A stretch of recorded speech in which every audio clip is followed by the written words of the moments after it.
এই দুনিয়ার পুরো জীবনটা এটা হচ্ছে লালসাময় একটা জীবন, লোভ, মরিচিকা, মায়াজাল। এই মায়াজালে আমরা আটকে আছি, ফলে মৃত্যুর কথা আমরা ভুলে গিয়েছি। পাগলের মতো ছুটছি, আরো টাকা লাগবে, আরো খ্যাতি লাগবে, আরো যশ লাগবে, আরো দাপট লাগবে। আমার এত টাকা দিয়ে কি হবে, এত সম্পদ দিয়ে কি হবে, এত ব্যস্ততা দিয়ে কি হবে তোমার? স্টপ, থামুন, অনেক হয়েছে। আন্না, থামুন, take a rest, take a breath and think about death. Think that you have to go back to your Lord. একটু বসেন না, একটু ভাবেন যে আমাকে চলে যেতে হবে, চলে যেতে হবে। এই কোলাহল, এই ব্যস্ততা, এগুলো থাকবে, থাকবো না আমি। সাইয়েদনা ওমর ফারুক বলেছেন, মুতু ক্বাবলা আন তামুতু, মরার আগে একবার মরো। হাসিবু ক্বাবলা আন তুহাসাবু আলাইকুম, তোমার হিসাব নেওয়ার আগে তুমি একবার নিজের হিসাবটা করো না। কাগজ বের করে একটু লিখো না কি কি ভালো কাজ করছিলা, যেগুলো দিয়ে নাজাতের ওসিলা হতে পারে। 1 2 3, আর কি কি আকাম কুকাম করছো দেখো না, লিখে দেখো তোমার অবস্থাটা কি। মরার আগে একবার মরো। মরার আগে খাটের মধ্যে শুয়ে শটান করে চোখ বন্ধ করে একবার মরার ভান করে দেখেন কেমন লাগে। চোখটা বন্ধ করেন আর ভাবেন আপনি নাই, কি কি হতে পারে ভাবেন। আপনার ছেলে মেয়েরা কান্না জুড়ে দিবে, আপনার প্রাণের স্ত্রী বিলাপ শুরু করে দিবে, বন্ধু বান্ধবের চিৎকার আর মাতম, স্থানীয় এলাকার মসজিদে ঘোষণা, অমুক এলাকার নিবাসী অমুক ভাই অমুকের ছেলে অমুক দুনিয়ায় নাই।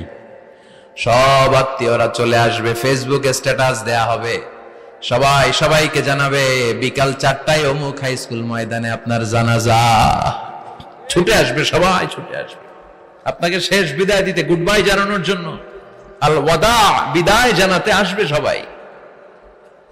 4 তাকবীর দিয়ে আপনার জানাজা হবে, অশ্রুসিক্ত জানাজায় আপনার বিদায় হবে। কাঠের খাটিয়ার মধ্যে করে কাঁধে তুলে আপনার কবরে নেওয়া হবে। আগে থেকে খুঁড়ে রাখা কবরটার মধ্যে আপনারে বিছিয়ে দেয়া হবে। বাঁশের কচি দিয়ে তার উপরে মাটির চাপা দিয়ে সব চলে যাবে। ভাবেন না একবার চোখ বন্ধ করে, this is the circle of life, this is the nature of life. এটা সবার হবে, আমার হবে, আপনার হবে। এত মায়া, এত ভালোবাসা কই যাবে? কেউ থাকবে না, সবাই আপনার অন্ধকার কবরে রেখে দিয়ে চলে আসবে। উপরে বাঁশের কঞ্চি, তার উপরে মাটির চাপা, অন্ধকার আর অন্ধকার। এই অন্ধকার যেন শেষ হতে চায় না, শুধুই অন্ধকার, ঠিক কিনা? এজন্য আমাদের চলে যেতে হবে। দাদা গেল, চাচা গেল, মামা গেল, আমাদেরকেও যেতে হবে, জোরে কোন ঠিক কিনা? একদিন মাটির ভেতরে হবে ঘরে মন আমার, কেন বন্ধ দালান ঘর, প্রাণ পাখি উড়ে যাবে পিঞ্জর ছেড়ে।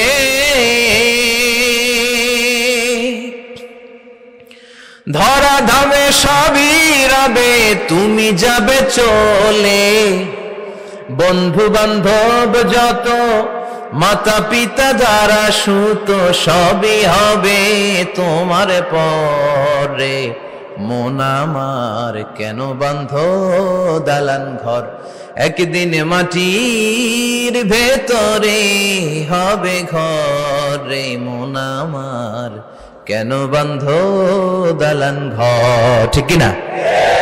সব করে থাকবে, চলে যেতে হবে আমাদেরকে। এজন্য আখিরাতের কথা যেন আমাদের স্মরণ হয়। বিশ্বনবী বলতেন, নাহাইতুকুম আন জিয়ারাতিল কুবুর, আমি তোমাদেরকে কবর জিয়ারত করতে আগে নিষেধ করতাম, কিন্তু এখন নিষেধাজ্ঞা প্রত্যাহার করে নিলাম। এখন সব সময় তোমরা কবরের সামনে যাবা আর জিয়ারত করবা। কবরস্থানে জানতো বড়ুয়া কৃষ্ণপুরের এই গ্রামের কবরস্থান আছে কোন দিকে? পূর্ব দিকে আছে, গোখরার জলের ওদিকে। যান আপনারা, একটু যাবেন, একটু গেলে আখিরাতের কথাটা স্মরণ হবে। ওখানে ছোট শিশুরা শুয়ে আছে, কিশোর যুবকরা আছে, আপনার মতো তাগড়া যুবক, মুরব্বীরা আছে। এরা এই এলাকায় থাকতো, এরা আকাশ থেকে নেমে আসে না, এই এলাকার সন্তান আজ নাই।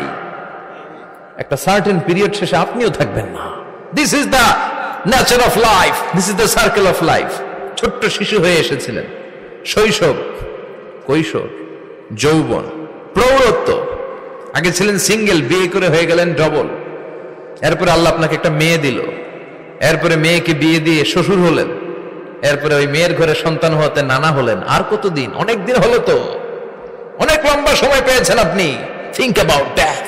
এবার যাওয়ার কথা ভাবেন। আখিরাতের সামানের কথা ভাবেন, ফিরে যেতে হবে। কি শক্তিশালী যুবক, বার্ধক্য চলে আসলে লাঠি ছাড়া চলতে পারে না। কুচকুচে কালো দাড়ি সাদা হয়ে যায়, দাড়ির শুভ্রতা, বয়সের ভার, রং ধরা যৌবন জং ধরে শেষ, ঠিক কিনা? This is the circle of life. যুবক ভাইরা, এটাই জীবন, চলে যেতে হবে, কেউ থাকতে পারবে না, ঠিক কিনা? এটা রিমাইন্ডার আল্লাহ এই সূরার ভেতরে দিয়েছেন যে তোমাদেরকে ফিরে যেতে হবে, এই লোভ লালসা ছেড়ে দাও। রব্বুল আলামিন বলেন, আলহাকুমুত তাকাসুর হাত্তা যুরতুমুল মাকাবির। ও গোলাম, দুনিয়ার সম্পদ, লোভ লালসা তোদেরকে পাগল বানিয়ে দিয়েছে। এই লোভ পাগলামি কোনোদিন তোদের থামবে না যতদিন না তোরা কবরে ঢুকবি, ঠিক কিনা? কার কথা? আল্লাহ বললেন, দুনিয়ার সম্পদ আর লোভ আর মোহে তোমরা গাফেল হয়ে গিয়েছো। আখিরাতের কথা বেমালুম তোমরা ভুলে গিয়েছো, কিন্তু আখিরাতে তোমাদের যেতেই হবে, কবরের বাড়িতে তোমাদের ঢুকতেই হবে, ঠিক কিনা? যেতেই হবে। আমরা ভুলে যাই। আলহাকুমুত তাকাসুর, অতিরিক্ত পাওয়ার লোভ, বেশি বেশি খাওয়ার লোভ, বেশি বেশি জমানোর লোভ মানুষকে গাফেল বানিয়ে দিয়েছে। এটা মানুষের স্বভাব, আরো চাই আরো চাই, এই স্বভাবটা আছে না নাই? দেখবেন ছোট বাচ্চারা মসজিদের দোয়া অনুষ্ঠান শেষে জিলাপি দেয় না? বড়ে কৃষ্ণপুর কি দেয়? আগে বাতাসা দিত না, এখন কি দেয়? জিলাপি দেয়, মিষ্টি দেয়। তো মসজিদের 2-3 গেট থেকে যদি দেয়, ছোট বাচ্চারা দেখবেন এদিক দিয়ে কয়েকটা নিয়ে আবার ওই গেটে লাইন ধরে। ওর হাত হলো ছোট হাত, ওর হাত ভর্তি জিলাপি, আর নেওয়ার জায়গা না, এরপর আরেক জায়গায় লাইন ধরছে, আরো লাগবে আরো লাগবে, এই আরো আরো আরো চাই। এই স্বভাবটাই মানুষকে কুড়ে কুড়ে শেষ করে দিয়েছে। এত লাগবে কেন তোমার? চাহিদার কোনো শেষ নাই, unlimited demand of human being. যার আছে বেশি তার চাই বেশি, যার সাইকেল আছে তার হুন্ডা চাই, হুন্ডা আছে তো প্রাইভেট কার চাই, প্রাইভেট কার আছে তো প্লেন চাই, প্লেন আছে তো হেলিকপ্টার চাই, হেলিকপ্টার আছে তো ওইটা চাই, ওইটা আছে তো সেটা চাই, ঠিক কিনা? এলাকার মেম্বার যে হয়েছে চেয়ারম্যান হতে চায়, আছে না নাই? চেয়ারম্যান সাহেব এমপি হতে চায়, আছে না নাই? এমপি সাহেব মন্ত্রী হতে চায়, আছে না নাই? মন্ত্রী সাহেব প্রধানমন্ত্রী হতে চায়, আছে না নাই? কিন্তু এই দেশে সুযোগ নাই। কথা কন, এই দেশে প্রধানমন্ত্রী সিলেক্টেড, 2-3 জনের বাইরে কেউ প্রধানমন্ত্রী হইতে পারবি না, ঠিক কিনা? আমার এই জীবনে তো আমি 2-3 জনই দেখলাম। বেগম খালেদা জিয়া, মাননীয় প্রধানমন্ত্রী শেখ হাসিনার ছোট্টবেলা দেখেছি এরশাদকে, আমরা তখন ছোট। তো মানুষের চাহিদার কোনো শেষ নাই, যার আছে বেশি তার চাই বেশি। এজন্য বিষ্ণু বলেছেন, উনজুরু ইলা মান হুয়া আসফালা মিন, তোমার চেয়ে যে খারাপ আছে ওর দিকে তাকাও। ওয়ালা তানজুর মান হুয়া আ'লা মিন, তোমার চেয়ে যে ভালো আছে ওর দিকে তাকায়ও না, তোমার চেয়ে যে খারাপ অবস্থানে আছে ওর দিকে তাকাও। অনেকে নিজের অবস্থান নিয়ে সুখী না, এরকম আছে না নাই? আল্লাহ আমার এটা দিল না রে, ওইটা দিল না রে, পাইলাম না রে, কিচ্ছু হয় না, কি করবো জীবনে, হতাশ। আসলে আছে কিন্তু অনেক, কিন্তু শুকরিয়া নাই, ডাকাত, ঠিক কিনা? নিজের অবস্থান নিয়ে সুখী না, কিন্তু অনেক লোক আছে তারা আপনার অবস্থানে পৌঁছতে চায়। তাদের দিকে তাকিয়ে দেখেন, আপনি যে অবস্থানে আছেন এই অবস্থানে পৌঁছাটা অনেকের কাছে স্বপ্ন। তারা প্রতিনিয়ত সংগ্রাম আর স্ট্রাগল করে যাচ্ছে আপনার অবস্থানে পৌঁছতে, আর আপনি এটা নিয়ে সন্তুষ্ট না। শেখ সাদির নাম শুনেছেন? বালাগাল উলা কাশাফাত দুজা, এই কবিতাটার রচয়িতা ইরানের বিখ্যাত এক কবি।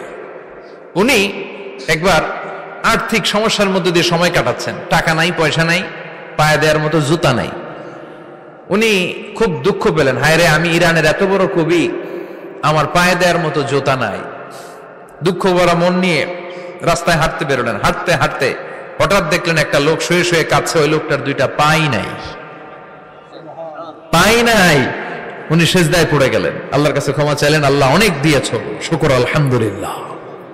এজন্য যেই পরিস্থিতিতেই থাকি না কেন আমরা কি পড়বো? জোরে বলেন, কি পড়বো? এজন্য কানাতু মিনাল ইসলাম, অল্পে তুষ্ট থাকার নাম হলো ইসলাম। সম্পদ লাগবে কিন্তু সম্পদের পাহাড় লাগবে না, ঠিক কিনা? অল্প খান, অল্প পড়েন, অল্প জমান, অল্পের ভেতরে বরকত ঢুকায়া দিছে কে? দেখবেন যাদের সম্পদ অল্প তারা সুখী বেশি। জরিপে এটা দেখা গিয়েছে, অনেক সার্ভেতে এটা এসেছে, যারা সম্পদশালী এরা দুঃখী বেশি। এদের দুঃখ বেশি, টেনশন বেশি, খুব স্বাভাবিক। টাকা যার বেশি, রোগ তার বেশি। টাকা যার বেশি, টেনশন তার বেশি। টাকা যার বেশি, ঘরে শান্তি তার কম। আছে না নাই? ঘরের ভেতরে অশান্তি, ছেলে কথা শোনে না, ছেলে টানে গাঞ্জা, মেয়ে করে পরকিয়া। আছে না নাই? স্ত্রী কথা শুনে না, ভালোবাসা নাই, ঘরটা জাহান্নামের টুকরা। রোগ বালাই, এক একটা হসপিটাল বিল পরিশোধ করতে মাসে 5 লাখ 10 লাখ। আছে না নাই? কিছু খেতে পারে না, ডাক্তার একেবারে ডায়েট মেনু বেঁধে দিয়েছে। Diet, very diet menu. এটা এটা এটা এটা কিছুই খাবেন না, শুধু গরু খাবেন না, খাসি খাবেন না, চিংড়ি খাবেন না, খালি ঘাস খাবেন। ইচ্ছে মতো ঘাস খাবেন, মানে ঘাস জাতীয় যত আইটেম আছে সব খাবেন। শাক খাবেন, সবজি খাবেন, সালাদ খাবেন। গরু, চিংড়ি, মুরগি, গোশত, ইলিশ কিছু খেতে পারে না। তাহলে রোগ বেশি, খাওয়ার মজা নাই, ঘরে সাংসারিক শান্তি নাই, খালি ব্যারাম আর ব্যারাম। ঠিক কিনা? কিন্তু সম্পদের পাহাড় ঘটেছে। আর অল্প যারা খায়, অল্প পড়ে, রিক্সাওয়ালা, কুলিওয়ালা, অল্প বেতনের চাকরি, কিন্তু হক হালালি মেনে চলে, দেখবেন শান্তি আছে অনেক। হ্যাঁ, বাসা ভাড়া দেয়, ফ্যামিলি চালায়, বাচ্চাদের স্কুল বিল, এরপরও মাস শেষে 1-2 হাজার টাকা হাতে থেকে যায়। আর ওর প্রতি মাসে 10 কোটি টাকা ইনকাম, তারপরও ব্যাংকের ঋণ আছে না নাই? সুখ কারে বলে? কিভাবে আপনি সুখকে ডিফাইন করবেন? সুখ তো টাকায় কিনা যায় না। শান্তি টাকা দিয়ে হয় না, শান্তি দেওয়ার মালিক কে? আল্লাহ। শান্তি আছে অল্প খেয়ে শুকর করার মধ্যে, শান্তি আছে আলহামদুলিল্লাহর মধ্যে। চিল্লায় বলেন ঠিক কিনা? এজন্য অল্প খাবো, অল্প পড়বো, অল্প জামাবো, অল্পের ভেতরে বরকত দিয়েছে কে? দেখেন, ধনী ভাইরা খেতে পারে না, কিন্তু রিক্সাওয়ালার কি সমস্যা হয়? রিক্সাওয়ালারা সব খেতে পারে। কুলিওয়ালা, দিন মজুর, এরা একেবারে স্লিম, সুঠাম দেহি, মেদহীন পেট, পেটে কোনো মেদ নাই, ভুড়ি নাই। আর কোটিপতিদের মেদ আছে না নাই? এত বড় বড় পেট। ঠিক কিনা?